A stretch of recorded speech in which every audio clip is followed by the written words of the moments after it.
धुळ्यामध्ये नक्कीच मी 2 वर्षांनी आलो साधारण. आणि आलो म्हणजे का आलो आणि का आलो नाही, हा काळ 2 वर्षाचा आपला पूर्ण संघर्षाचा काळ. मागचं 1.5 वर्ष आपण सतत संघर्ष करतो आहोत. आता पुन्हा एकदा आपण उभारी घेतलेली आहे. त्या 1.5 वर्षातले 4-5 महिने मी तुरुंगातच होतो. पण आल्यावरती एक स्पष्ट दिसलं की या व्यासपीठावर आणि समोर शिवसेना आहे तशी आहे, ती कुठेही गेली नाही. धुळ्यातली शिवसेना जशी होती 2 वर्षापूर्वी मी पाहिलेली किंवा उद्धव साहेबांनी पाहिलेली, ती तशीच्या तशी वन पीस आहे, किंबहुना वाढलेली दिसते.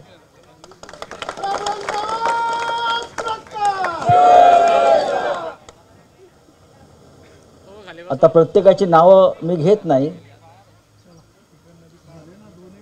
पण ते प्रत्येक जण आहे तो 2 वर्षापूर्वी आपल्या खांद्याला खांदा लावून लढत होता धात्रक. फक्त भर पडली आहे ती अशोक धात्रकजींची इथे.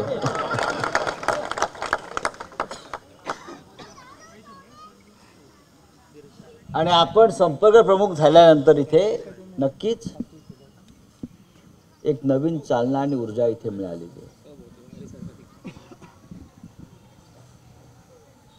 किती शांतपणे आपण ऐकताय, सवय नाही ना अशी. उत्तर महाराष्ट्र, नाशिकात आता आपलं आज सकाळी उद्धव साहेबांनी घोषणा केली की शिवसेनेचं राज्यव्यापी अधिवेशन हे नाशिकला होणार आहे. नाशिकला म्हणजे उत्तर महाराष्ट्रात. आणि जेव्हा जेव्हा उत्तर महाराष्ट्रामध्ये अधिवेशन होतं तेव्हा तेव्हा आपली सत्ता नव्यानं आलेली आहे. हा इतिहास आहे. 23 तारखेला अधिवेशन आहे, जाहीर सभा आहे नाशिकला, आणि 22 तारखेला राम मंदिराचं उद्घाटन होतं अयोध्येत. पण आपली अयोध्या त्या दिवशी नाशिकला आहे 22 तारखेला. पंचवटी, जिथं रामानं वनवास संपवून पंचवटीमध्ये प्रवेश केला, त्याच्यामुळे शिवसेनेचा वनवास संपवून आपली सुद्धा आता अयोध्या स्वारी होणार आहे. आणि म्हणून आम्ही पंचवटीची निवड केली.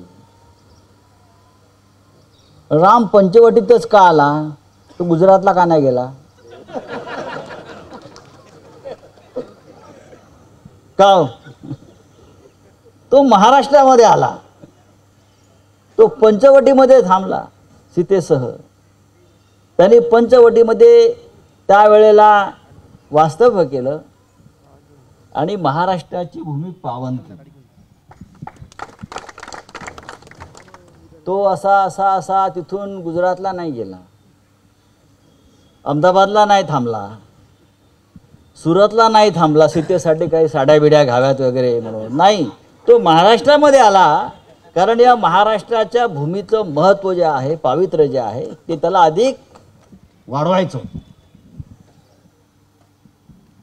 आणि प्रभू श्रीरामाला जे काम अपेक्षित होतं ते शिवसेना करते. आपली रामभक्ती ही डुप्लिकेट आणि बोगस नाही आहे.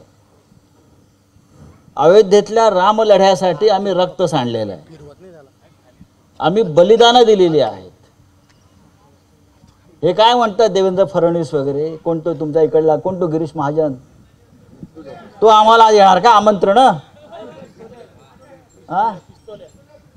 आतमध्ये काडतूस नाही आहेत, शो आहे.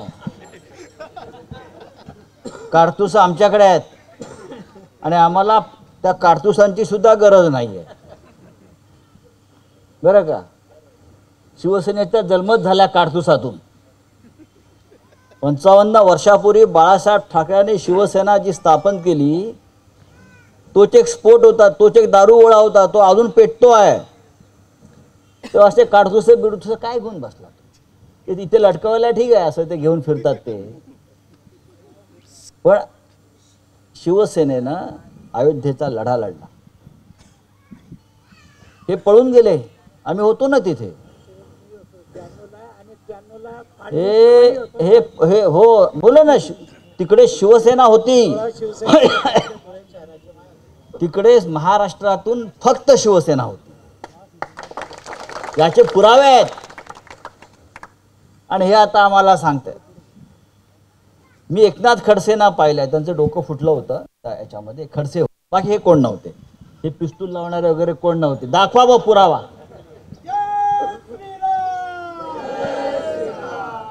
आणि हे आता आम्हाला सांगतात तुम्हाला आमंत्रण देणार नाही. तुम्ही कोण आम्हाला देणार? आम्हाला श्रीरामाचं आमंत्रण आहे प्रत्यक्ष. श्रीरामाने आम्हाला आदेश दिलाय पंचवटीमध्ये माझा मंदिर सोहळा साजरा करा म्हणून. तुम्ही अयोध्या दिव्याने लखलख कराल, पण पंचवटी रामाची ती अंधारात ठेवून चालणार नाही. म्हणून आम्ही इथे आहोत. आणि म्हणून शिवसेना पक्ष प्रमुख उद्धव ठाकरे यांनी आज जाहीर केलं की आमचा राम मंदिराचा जो उत्सव आहे उद्घाटनाचा, तो आम्ही पंचवटीमध्ये साजरा करू, मोठ्या प्रमाणात साजरा करू. आणि अख्ख्या देशाला सांगू, अयोध्येनंतर राम कुठे रमला असेल तर तो पंचवटीमध्ये महाराष्ट्रात रमला, दुसरं कुठे गेला नाही. त्याने इथे वास्तव्य केलं. बघा ना कुठे गेला, मला सांगा ना, शोधून दाखवावं. पहा वाल्मिकी रामायण, पहा तुळशी रामायण. 60 रामायणे लिहिली गेलेली आहेत त्या देशामध्ये. त्याच्यामध्ये पंचवटीचं जे महत्त्व आहे ते अत्यंत महत्त्वाचं अधोरेखित केलेलं आहे. पंचवटी रामासाठी काय होती, राम अयोध्येतून निघाला आणि त्याचा संपूर्ण आनंद जो आहे, शेवट आहे, तो या पंचवटीत झाला. या महाराष्ट्र ही सुद्धा आपल्याला पंचवटीप्रमाणे अत्यंत वैभवशाली आणि पवित्र करायचे. आणि ही घाण जे या महाराष्ट्राला लागलेली आहे ती दूर करायची. रावणाचा अंत आपल्याला करावाच लागेल, म्हणून सुरुवात पंचवटीपासून आहे. रावणाचा अंत करून राम पंचवटीत आलाय, लक्षात घ्या. आता हे रामायण खूप झालं, आता महाभारताकडे वळूया. महाराष्ट्रामध्ये राजकीय महाभारत आपल्याला घडवल्याशिवाय दिल्लीच्या चाव्या आपल्याकडे येणार नाही. हे जे चालले नाही तुमचं आता ईडी बिडी सीडी, हे सगळं दिल्लीचं राज्य 2024 साली आपल्या हातामध्ये येत आहे. कोणी काही म्हणू द्या, मी सांगतो तुम्हाला, कोणी काही म्हणू द्या, तुम्ही कितीही ईव्हीएम तुमच्या ताब्यात ठेवा, यावेळेला तुम्हाला शक्य नाही. हा काय मोदींचा विजय असतो काय? हा मशीनचा विजय, मशीन जिंकते. पण आता लोक अत्यंत जागरूक झालेले आहेत, सावध झालेले आहेत. जगातल्या अनेक देशामध्ये ईव्हीएमच्या विरुद्ध लोक रस्त्यावर उतरले. अनेक देशामध्ये शेवटचा देश होता ईव्हीएमवर मतदान घेणारा बांगलादेश. तिथे सुद्धा आता ईव्हीएमवरचं शेवटचा देश त्यांनी ईव्हीएम काढलाय आणि तिथे उद्या निवडणुका आहेत, त्या मतपत्रिकेवर होत आहेत. आता बांगलादेश नंतर भारताचा नंबर लागेल. मी तर नेहमी त्यांना आव्हान देतो, एक निवडणूक फक्त बॅलेट पेपरवरती घेऊन दाखवा. एक काय म्हटलात? भारतीय जनता पक्ष धुळ्यातली ग्रामपंचायत पण जिंकू शकणार नाही.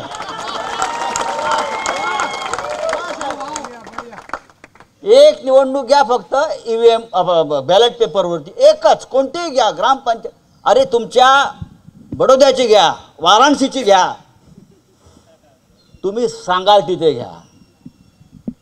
नागपूरला घ्या. गिरीश महाजनचा कुठला मतदारसंघ? जामनेर. चला जामनेरला घ्या. घेताय? एक घ्या फक्त, एक. ही आहे हिम्मत. ही दादागिरी ईव्हीएमची आहे, मोडून काढवा. हा महाराष्ट्र ज्या पद्धतीनं लुटायला आणि विकायला काढलेलं आहे या गुजराती लॉबीना, मला असं वाटतं त्याच्याशी फक्त शिवसेना हा एकमेव पक्ष असा आहे जो संघर्ष करू शकतो आणि टक्कर देऊ शकतो. सर्व काही चाललंय मुंबईच्या बाहेर, महाराष्ट्राच्या बाहेर. आपल्या मराठी लोकांना महाराष्ट्राला काही मिळू द्यायचं नाही. उद्योग नाही, नोकऱ्या नाही, काही नाही. मराठी माणसानं आर्थिकदृष्ट्या प्रबळ होऊ नये म्हणून या महाराष्ट्रातून सगळे उद्योग गुजरातला घेऊन चाललेले आहे. आणि त्याविरुद्ध हे सरकार, शिंदे सरकार, या महाराष्ट्राचे मुख्यमंत्री स्वतःला शिवसैनिक वगैरे समजतात, ते बोगस, बरं का, डुप्लिकेट शिवसैनिक. आज मगाशी मी सांगितलं पत्रकार परिषदेत, त्यांचे उमेदवार सुद्धा आता अमित शहा ठरवणार आहे आणि हे शिवसेना. अरे बाळासाहेब ठाकरेंनी डोळे वटारले की दिल्लीला घाम फुटायचा. इथे मुंबईत बसून ते दिल्लीला सांगायचे काय करायचं आणि काय नाही. आणि या राज्याचे मुख्यमंत्री आठवड्यातून 5 वेळा दिल्लीला अमित शहाच्या लॉनवर मांडी घालून बसलेले असतात. येताना इथे पाठीमागे गवत लागलेलं असतं, असं इथे सगळं गवत लागलेलं असतं, असं ते लॉनवरचं गवत. ही आपल्या महाराष्ट्राची अवस्था आहे. आणि ह्यातून जर आपल्याला हा महाराष्ट्र परत वैभवशाली करायचा असेल तर शिवसेनेला अत्यंत मजबूतीनं उभं राहावं लागेल. आणि गेल्या 1.5 वर्षामध्ये लोक सांगत होते ही शिवसेना आता गेली, शिवसेना संपली, 40 आमदार गेले, 13 खासदार गेले, काही जिल्ह्यातले लोक गेले. पण चमत्कार असा आहे की त्यानंतर शिवसेनेनं ही अधिक ताकदीनं उसळी मारली आणि शिवसेना अधिक मजबूत झाली. आज पहा तुम्ही, ज्या पद्धतीनं आपण इथे जमलेला आहात, जो उत्साह मला दिसतोय हा मला 2 वर्षापूर्वी दिसला नव्हता. शिवसेना होती सर, पण द्वेष, चीड. आज मला हिला जास्त तो वरच यायला तयार नव्हताच, मी खालीच बघतो म्हटले. आज अतुल, सगळे मी ते सगळ्यांविषयी म्हणतो आहे की जी चीड मनात निर्माण झालेली आहे 1.5 वर्षापासून, हा चीड, ही संताप, हा स्वाभिमानाचं ठिणगी पडली आपल्या प्रत्येकाच्या. आपल्याला डिवसलं गेलं, लक्षात ठेवा, आपण डिवसलो गेलेलो आहोत. मला कोणतरी म्हटलं की मी सध्या यांच्याविषयी चौकशी केली, महेशविषयी. मला म्हणते थोडे नरम असतो तब्येत त्याची, हल्ली अजिबात दिसत नाही. बाळासाहेबांचा सैनिक आहे हा. प्रत्येक जण जुना शिवसैनिक आज अशा पद्धतीनं पुढल्या लढाईसाठी सज्ज झालेला आहे. याचं कारण आम्हाला डिवसलं गेलेलं आहे. वाघाच्या शेपटीवर पाय ठेवण्याचा प्रयत्न झाला, वाघाच्या शेपटीवर पाय ठेवण्याचा प्रयत्न झाला. वाघाला समोर नेऊन लढण्याची हिंमत नाही. मग असे हे डरपोक लोक आहेत, जे पळून गेले हे डरपोक लोक आहेत. हे ED, CBI, income tax, police, बरं का. अरे शिवसेनेचा जन्म पोलिसांशी लढून झाला. मला घेऊन गेले तुरुंगात. मी लोक घ्या, चला घेऊन. मी तुम्हाला वाटलं मी पक्ष सोडेन, मी काय गुडघे टेकीन? चला म्हटलं तुरुंगात. आता संध्याकाळी कशा, मला आता अटक करा. ही शिवसेनेची ताकद आहे, मर्दानगी आहे. न तर शरीर वाघाचं आणि काळी झुंजराचं, नुसती दाढी वाढवून फिरायचं अयाळ, हा शिवसैनिक नाही. या महाराष्ट्रामध्ये पुन्हा एकदा शिवसेनेच्या मनगटातली ही ताकद आपल्याला दिसायला लागली आहे. आणि म्हणून हे निवडणुका घेत नाहीत. धुळे महानगरपालिका, हा, मुंबईची महानगरपालिका 2.5 वर्षापासून, 14 महानगरपालिका, जिल्हा परिषदा. अरे घ्या ना निवडणुका, घेऊन तर दाखवा. तुम्ही आहात ना खरे, आम्हीच खरे. मग निवडणुका घ्या. तुम्ही खरे की खोटे हे सिद्ध करण्याचा मार्ग म्हणजे निवडणुका. नाही तर मग रस्त्यावर या, मग करा आमच्याशी दोन. एकतर निवडणुका घ्या, सामना करायला रस्त्यावर या, आम्ही दोन्ही तयार आहोत. पोलीस बाजूला ठेवा. खरा मर्दा असाल बरं का, कुठे जा तरी बाहेर खोडून काढू. महाभारताचा मगाशी उल्लेख केला.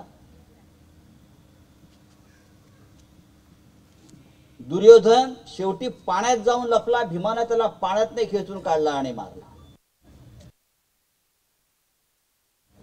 ते महाभारत आम्ही महाराष्ट्रात घडवल्याशिवाय राहणार, तुम्हाला सोडणार नाही. ज्याने ज्याने गद्दारी केली, ज्याने ज्याने बेईमानी केली, त्यांना आता दया माया नाही. आणि जो दया माया दाखवेल तो आमचा दुश्मन, मग कोणी असेल. आता नाही.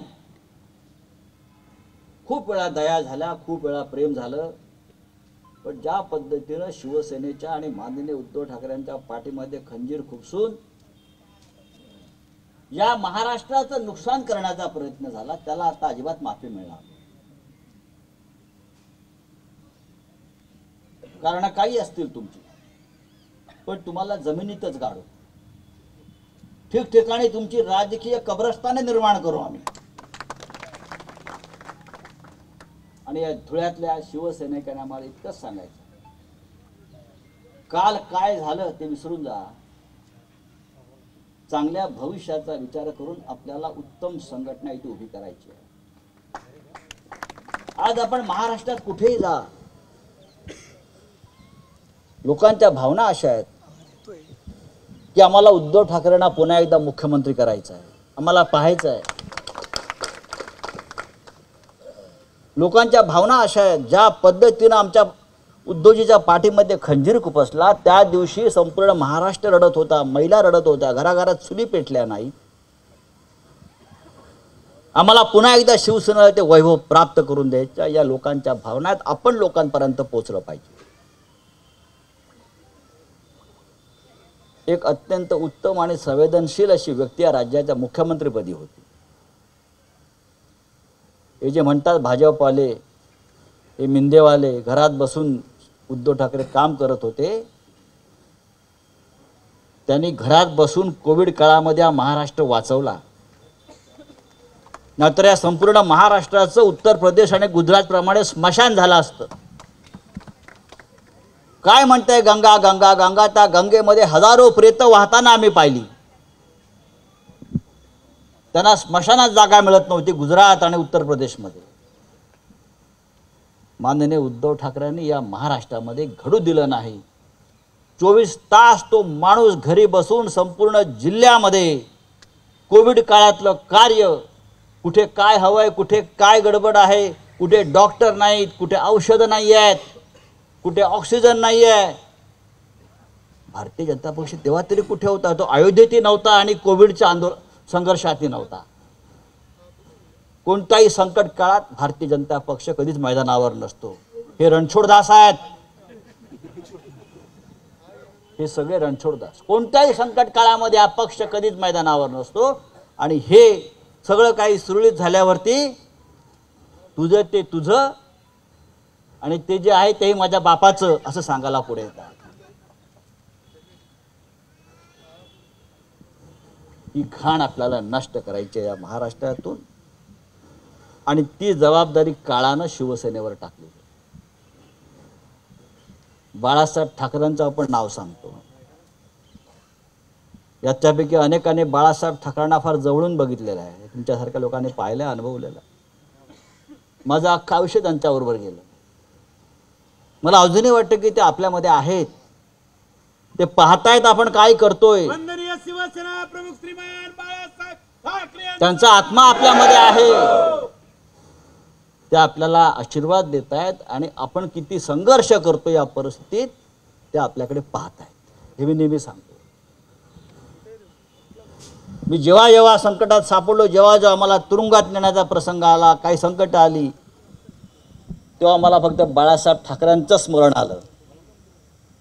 देव बिव नंतर आमच्यासाठी तोच देव आहे ज्याने आमचं आयुष्य आम्हाला दिलं. ज्याने हा स्वाभिमान आम्हाला शिकवला.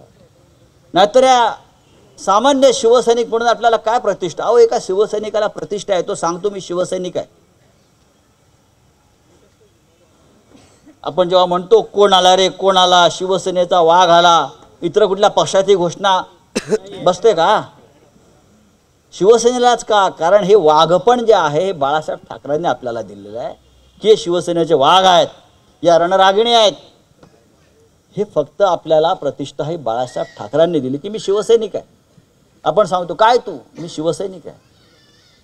आमदार, खासदार, नेते, मंत्री येतात आणि जातात, पण शिवसैनिक हे जे पद आपल्याला बाळासाहेबांनी दिलेलं आहे, असं पद कोणत्याही राजकीय पक्षामध्ये कोणत्याही राजकीय कार्यकर्त्याला मिळालेलं नाही. आणि म्हणून इथे बसलेल्या सर्व शिवसैनिकांनी एक निश्चय केला पाहिजे की यापुढे पदासाठी संघर्ष न करता मी शिवसैनिक म्हणून काम करेन. मी शिवसैनिक म्हणून लढेन आणि बाळासाहेब ठाकरेंची शिवसेना, त्यांचे जे स्वप्न आहे बाळासाहेब ठाकरेंचं, या स्वप्नाच्या ठिकऱ्या उडवायचा प्रयत्न या गद्दारांनी, बेईमान लोकांनी आणि भारतीय जनता पक्षाने केल्या. त्यांच्याही ठिकऱ्या उडवल्याशिवाय राहणार नाही, हा निश्चय आपण केला पाहिजे. प्रचंड ताकद या महाराष्ट्रामध्ये आपल्याला शिवसेनेची जी आहे गावागावात खतखत खतखत दिसते आहे. लोक वाट बघतात कधी निवडणुका होत आहेत. लोक ईव्हीएम जाळतील या वेळेला, लक्षात घ्या, एवढा राग आहे. मध्य प्रदेशमध्ये सुद्धा वातावरण निर्माण झालं त्या प्रकारचं. आज दिल्लीमध्ये फार मोठं आंदोलन झालं आहे ईव्हीएम मशीन विरुद्ध, आणि हा वणवा देशात पेटणार आहे. हा वणवा देशात पेटणार आहे. त्याच्यामुळे मशीनमधली हेराफेरी करून आता भारतीय जनता पक्षाला जिंकता येणार नाही. 10 वर्ष आपण भोगलेलं आहे बरं का. आता यापुढे तुमचे भोग बंद होतील. आपण फक्त सगळ्यांनी सावधपणे काम केलं पाहिजे. धुळ्यासारखा जिल्हा हा सातत्यानं शिवसेनेला साथ देणारा जिल्हा आहे. निवडणुकामध्ये यश अपयश येत असतं, निवडणुकामध्ये यश अपयश येत असतं, पण संघटना ही आपण बांधत राहिलं पाहिजे, लोकांपर्यंत पोहोचलं पाहिजे. ग्रामपंचायती असतील, जिल्हा परिषदा असतील, विधानसभा असतील, लोकसभा असतील. महाविकास आघाडी आहे आणि त्या महाविकास आघाडीमध्ये शिवसेना हा अत्यंत महत्त्वाचा पक्ष आहे. आपण सांगू तेच होत आहे, पण आपल्याला सगळ्यांना घेऊन जायचं आहे. या संपूर्ण देशात इंडिया आघाडीमध्ये प्रखर हिंदुत्ववादी पक्ष एकमेव शिवसेना आहे आणि अख्खा देश आपल्याकडे आशेनं पाहतोय, उद्धव ठाकरेंकडे आशेनं पाहतोय. देशाच्या भाग्यामध्ये असेल तर या देशाचं नेतृत्व करण्याची संधी उद्धव ठाकरेंना मिळू शकते. म्हणून महाराष्ट्रानं त्यांच्या पाठीशी राहणं हे अत्यंत महत्त्वाचं. मी आज या निमित्तानं आलो धुळ्यामध्ये. खूप दिवस माझी यायची इच्छा होती. अशोक धात्रक सतत मागे लागले, शुभांगीताई मागे लागल्या, हिलाल माळी यायचे ते मागे लागतात, शरद भाऊ मागे लागला, अतुल सोनावणे, पण हेमंत कधी आला की हेमंत मागे लागतो. पण संपूर्ण राज्यात आणि देशामध्ये हे शिवसेनेचं आपल्याला जे कार्य पोचवायचे त्यासाठी आम्हाला फिरावं लागतं. पण मी धात्रकांना सांगितलेलं आहे की जेव्हा जेव्हा माझी गरज लागेल धुळ्याला तेव्हा मला बोलवा. कारण धुळ्यातला शिवसैनिक इतका कडवट, इतका निष्ठावान आहे की त्याची उदाहरणे मी देशात, महाराष्ट्रात देत असतो. आणि म्हणून आज आपण मला सगळे भेटलात.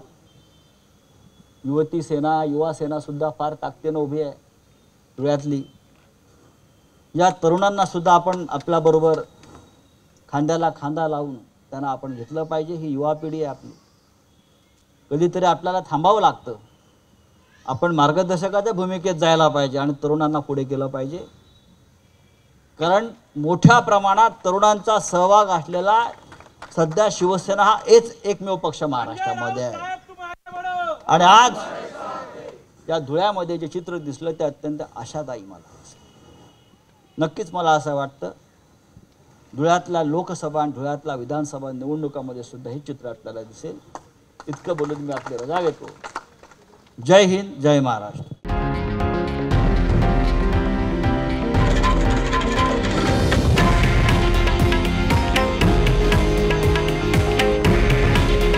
हे आहे देशातील नंबर 1 न्यूज नेटवर्क आणि आपण पाहत आहात TV9 मराठी.